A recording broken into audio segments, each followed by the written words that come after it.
రాజ్యసభ సభ్యుడు సానా సతీష్ బాబు మరిన్ని జన్మదిన వేడుకలు జరుపుకోవాలని టీడీపీ రాష్ట్ర కార్యదర్శి డాక్టర్ వాసిరెడ్డి యేసుదాసు ఆకాంక్షించారు. కాకినాడ బోట్ క్లబ్ లో గల అన్నా క్యాంటీన్లో కాకినాడ రూరల్ టీడీపీ నాయకుల ఆధ్వర్యంలో రాజ్యసభ సభ్యుడు జన్మదిన పురస్కరించుకుని పేదలకు భోజనం పంపిణీ కార్యక్రమం జరిగింది.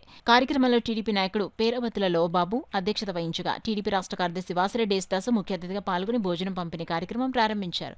ఈ కార్యక్రమంలో టీడీపీ నాయకులు అడపా ప్రకాష్ నాయుడు, చిట్టిబాబు, టీడీపీ నాయకులు, కార్యకర్తలు పాల్గొన్నారు. అందరూ ఆయనకు విషయం చెప్పారు. కానీ ఢిల్లీలో ఉన్నారు.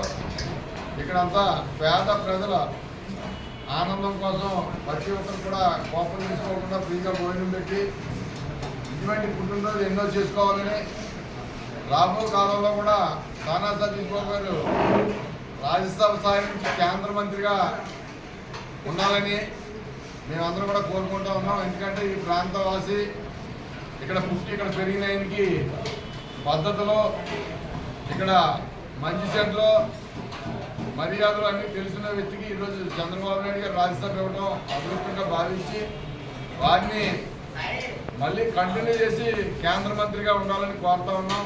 ఆయన ఆరోగ్యాలు బాగుండాలని, ఇంకా ఎన్నో వేల మందికి సానా సతీష్ బాబు ఫౌండేషన్ ద్వారాగా ఎన్నో సేవలు అందిస్తూ ఉన్నారు. ఇంకా సేవలు అందియాలని ఈ సందర్భంగా కోరుకుంటూ ఆయనకు భగవంతుడు మంచి ఆయురారోగ్యాలు ఇవ్వాలని, ఐశ్వర్యం ఇవ్వాలని, మళ్ళీ ఎక్స్టెన్షన్ ఇచ్చి కేంద్ర మంత్రి ఇవ్వాలని కోరుకుంటా ఉన్నాం. జై సతీష్ బాబు. జై.